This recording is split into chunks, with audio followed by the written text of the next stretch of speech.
आहे हो, त्याच्यामध्ये 2 व्हीलर 3 व्हीलर पॅसेंजर तेवढे सगळे. कारण आमची भूमिका स्पष्टपणे आहे, कोणी किती दबाव टाकला, कोणी किती बंदची हत्यार बाळगलं, कोणी किती आंदोलन करू असं म्हटलं तरी महाराष्ट्रामध्ये व्यवसाय करायचा असेल तर मराठी शिकावं लागेल. आम्ही शिकवायला तयार आहोत, शिकून घ्या. आणि पूर्ण अजूनपर्यंत पुढे जाऊन आम्ही ठरवलं, समिती तर आम्ही केलीच आहे, पुढे जाऊन तो खर्च सुद्धा आम्ही धर्मवीर आनंद दिघे साहेबांच्या नावाने आम्ही रिक्षा महामंडळ केलेलं आहे. त्या रिक्षा महामंडळाच्या माध्यमातून आम्ही ते पैसे सुद्धा या साहित्य लोकांना देणार आहोत. आणि प्रमाणपत्रही जे राज्य शासनानं त्यांना अधिकार दिलेले आहेत मराठी शिकल्यानंतर प्रमाणपत्र देण्याचे, ते प्रमाणपत्र सुद्धा धर्मवीर आनंद दिघे साहेबांच्या स्थापन झालेल्या या मंडळाच्या माध्यमातून आम्ही मराठी शिकलेल्या रिक्षा टॅक्सी चालकांना देणार आहोत. तुम्ही असा विचारच करू नका ना. मला असं वाटतं 100 दिवस आहेत, 100 दिवसाचा हा कार्यक्रम आम्ही ठरवून दिलेला आहे. 100 दिवसामध्ये जर जुजबी मराठी कोणी बोलू शकलो नाही, तेही तुम्हाला पुढे सांगतो. आम्ही त्यासाठी एक पुस्तिका सुद्धा बनवतोय आणि ते पुस्तिकाचं सुद्धा उद्या प्रकाशन करून आम्ही ते पुस्तक सुद्धा, आता उद्या कॅबिनेट आहे, या संदर्भात मी माननीय मुख्यमंत्री आणि दोन्ही उपमुख्यमंत्र्यांना सुद्धा पत्र देणार आहे, निवेदन देणार आहे. आणि जे जुजबी मराठी आहे, जे ह्या साहित्यिकांनी बनवलेलं आहे, त्याचा पुस्तिका सुद्धा उद्या आम्ही वितरित करणार आहोत.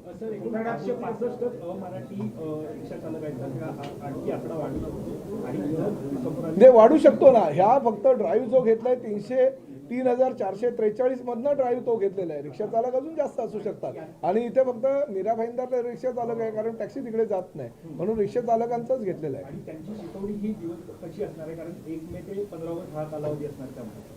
शिकवणी आम्ही पुस्तिका देऊ, जुजबी मराठीची पुस्तिका आम्ही आता ते उद्या प्रदर्शित करू. उद्या तुम्हालाही ती पुस्तिका आम्ही देऊ. आमच्या प्रत्येक बघा, हे जे पुस्तक आहे मोठं, ते सुद्धा आम्ही ई पुस्तिकेच्या माध्यमातून एक व्हॉट्सअप क्रमांक त्यांचा जो असेल त्या व्हॉट्सअपवर ही ई पुस्तिका सुद्धा मोठं पुस्तक देऊ. म्हणजे जर प्रत्येकाला कोणाला असं वाटेल की नाही आम्हाला मराठी जरा थोडंसं आता जुजबी शिकलो, आम्हाला आता 2-4 दिवसात जुजबी शिकलो, आम्हाला पूर्णच मराठी शिकायचं आहे, तर आम्हाला ही पुस्तिका जी आहे ते त्यांना आम्ही त्यांच्या व्हॉट्सअपवर आमचे अधिकारी त्यांना देतील, रिक्षा चालकांना, टॅक्सी चालकांना. आणि दुसरं जे पुस्तिका आम्ही उद्या प्रकाशित करणार आहोत ती सुद्धा ते देतील, जेणेकरून मराठीचा प्रचार आणि प्रसार त्यांच्या माध्यमातून आमच्या आरटीओचे अधिकारी पोहोचू शकतात. 2020 नंतर काही त्यांनी ते कोणी रिक्षा टॅक्सी चालकांनी वाचलं नाही, म्हणून आम्ही आता त्यांना संधी उपलब्ध करून देणार आहोत. नाही, हे आरटीओची जबाबदारी नव्हती ना ती पुस्तिका देण्याचं, ते मला कल्पना. 1 मे पासूनची मोहीम कायम ठेवलेली आहे, कारवाई होणार. फक्त मराठीसाठी त्यांना 15 ऑगस्ट पर्यंतची मुदत दिलेली आणि तीही आम्ही शिकू, परंतु आमची 1 मे पासूनची जी कारवाई आहे ती राहणार.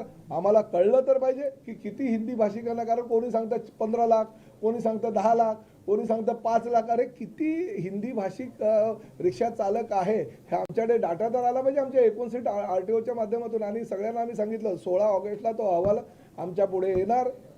गायकवाड साहेब त्याचे प्रमुख म्हणून आम्ही इन्चार्ज नेमलेले आहे. त्यांच्याकडे अहवाल आल्यानंतर आम्ही तेव्हा तपासणी करणार की आता बाबा किती लोक हिंदी भाषिक मराठी शिकलेले आहेत, किती शिकलेले नाही, आणि त्यावेळेस आम्ही तो निर्णय घेऊ.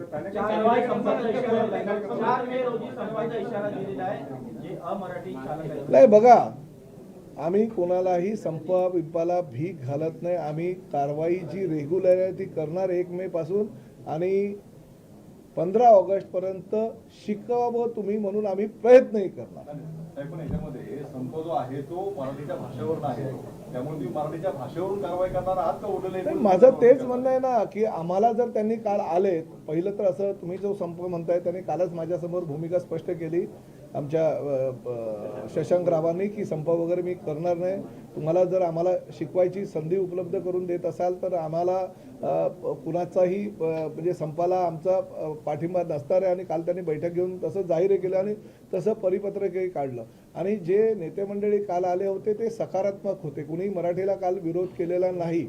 त्यामुळे जर विरोध होत नसेल आणि लोक जर मराठी शिकायची असेल, त्यांना मराठीचा प्रचार आणि प्रसार होत असेल आणि परिवहन मंत्र्यांच्या भूमिकेचं त्यांनी स्वागत केलंय, राज्य शासनाचं स्वागत केलेलं आहे, असं जर तुम्ही स्वागत केलेलं असताना त्यांना संधी देणं ही महाराष्ट्राची संस्कृती आणि परंपरा आहे. आणि संधी फक्त आम्ही देत नाही, तुम्हाला शिकवतोय, त्यासाठी येणारा खर्च आम्ही करतोय. एवढं सगळं केल्यानंतर जर 16 ऑगस्टला तुम्हाला मराठी नाही आलं तर मग आम्हाला आमचे बाकीचे जे परिवहन खात्याअंतर्गत जे काही निकष आहे त्या निकषाचं पालन करावं लागेल.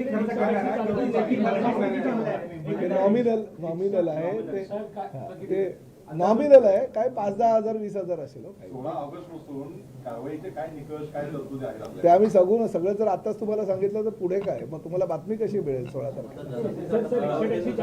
आता जो काही मराठी सक्तीचा मुद्दा होता तो 15 ऑगस्ट पर्यंत त्यांना शिकवणीसाठी मुदतवाढ देण्यात आली आहे. मात्र भविष्यामध्ये हाच नियम ओला वगैरे असतील किंवा प्रायव्हेट सगळे आम्ही इव्हन ॲग्रिकल्चर पॉलिसीमध्ये सुद्धा ओला, उबेर, रॅपिडो आणि बाईक टॅक्सी यांच्यामध्ये सुद्धा मराठी भाषा अनिवार्य करण्याचे आम्ही ॲग्रिकल्चर पॉलिसीमध्ये लॉ अँड ज्युडिशियल डिपार्टमेंटला सुद्धा आमचं नोट गेलेली आहे आणि जुजबी मराठीचं ज्ञान असणं आवश्यक आहे अशी भूमिका ओला, उबेर, रॅपिडोच्या बाबतीत सुद्धा आम्ही घेतली. कालावधी असणार का? नाही, ते ॲग्रिकल्चर पॉलिसीमधनं अजूनपर्यंत त्याचं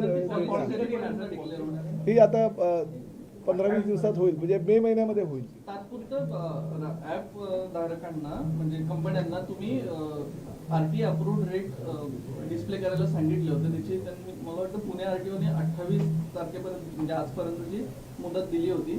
तर ते कधीपर्यंत होणार आहे सर? फेअर रिफ्लेक्शन ऍपवरती जे आरटी अप्रूव्ड रेट आहे ते होईल.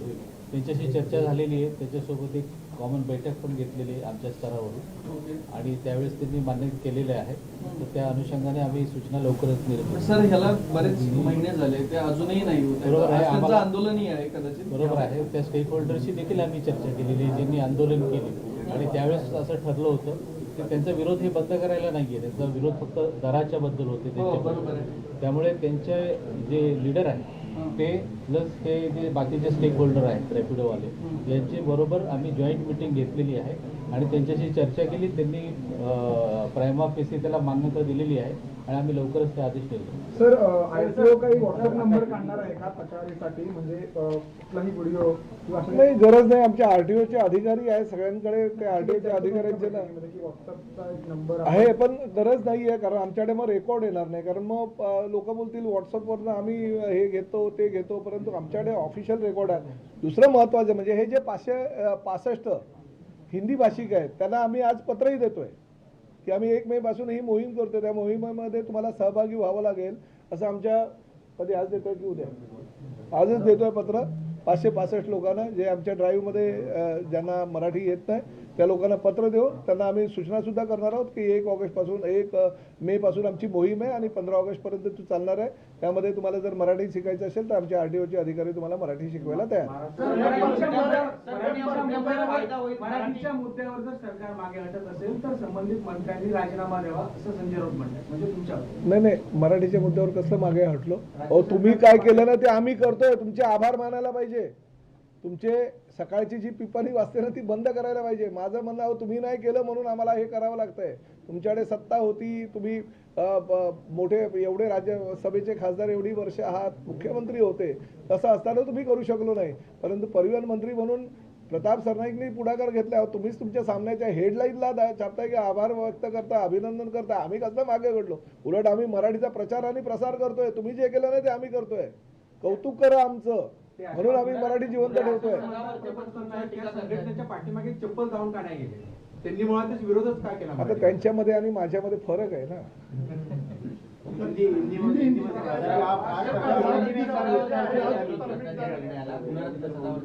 त्यांना काही विरोध करू दे, कुणालाही किती विरोध केला तरी एक गोष्ट आहे, प्रताप सरनाईक आपल्या भूमिकेवर ठाम आहे आणि कुठल्याही परिस्थितीमध्ये मराठी भाषेचा आदर जी लोक करतात त्यांचा सन्मान केला जाईल. ज्यांना मराठी शिकायचं आहे त्यांना शिकवलं जाईल, परंतु जे कायद्याचं पालन करणार नाही त्यांना मात्र आमच्या नियमानुसार त्यांच्यावर कठोर कारवाई केली जाईल. ते आता 15 ऑगस्ट पर्यंत करेल. पण मला असं वाटतं ज्या पद्धतीने आमचे अधिकारी मला सांगतायत, ब्रीफ केलेलं आहे, प्रत्येक 59 आरटीओने ब्रीफ केलेलं आहे, त्या अधिकाऱ्यांच्या मतानुसार की लोक आता थोड्याशा मानसिकतेमध्ये आलेले आहे की महाराष्ट्रामध्ये आपल्याला जर व्यवसाय करायचा असेल, राहायचं असेल तर मराठी आपल्याला बोलावं लागेल. आणि तेही असं आम्ही म्हणत नाही आहे की कोणी PhD करा, कोणी MA व्हा, कोणी BA व्हा. आम्ही असंच म्हणालो की प्रवाशांशी संवाद साधत असताना ते जे काय बोलले ते तुम्हाला समजलं पाहिजे. तुम्ही जे काय बोललात ते प्रवाशाला समजले पाहिजे. एवढं जर मराठी जुजबी तुम्हाला येत नसेल तर तुम्हाला महाराष्ट्रामध्ये व्यवसाय करण्याचा अधिकार नाही.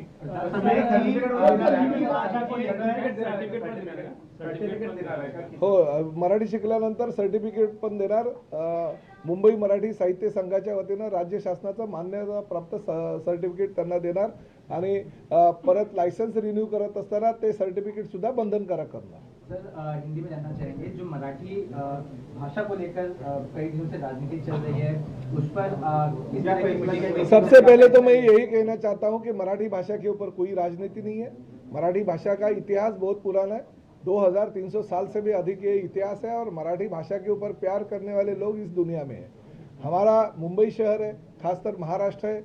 ये महाराष्ट्र की संस्कृति और परंपरा है कि आने वाले जो भी लोग हैं उनको रोजगार देना, क्योंकि मुंबई में लाखों लोग रोज आते हैं और व्यवसाय करते हैं, अपनी रोजी रोटी के ऊपर परिवार का गुजारा करते हैं. हमारा भी यही कहना है कि आइए, हम आपके लिए तैयार हैं. हम आपको रोजी रोटी देने के लिए अगर तैयार होंगे तो हमारी जो मराठी है, हमारी जो राजभाषा है, उसका आदर करना भी आपका कर्तव्य बनता है. आरटीओ डिपार्टमेंट के माध्यम से बहुत सारी गलतियां आपके माध्यम से होती है, ऐसा हमने रिक्शा टैक्सी ड्राइवर्स को बोला है. जो मीरा भाईंदर शहर के नरेंद्र मेहता जी है विधायक, उन्होंने कंप्लेंट की थी. उसके कंप्लेंट के आधार पे हमने जो सर्वे किया, वो सर्वे में हमने करीबन 3400 से अधिक ऑटो रिक्शा ड्राइवर्स का हमने जो कागजात है वो जानकारी ली. उसके दरमियान हमें ऐसा पता चला कि 565 जो ड्राइवर्स है उनके पास मराठी का बिल्कुल ज्ञान नहीं है. हमने उनसे बात की, हमारे अधिकारियों ने, तो उन्होंने कहा कि हमें कोई मराठी भाषा सिखाने की अब तक कोशिश नहीं की, इसलिए हम सीख नहीं पाए. अगर आरटीओ डिपार्टमेंट या कोई भी स्वयंसेवी संस्था अगर हमें सिखाएंगे तो हम जरूर सीखेंगे और उसके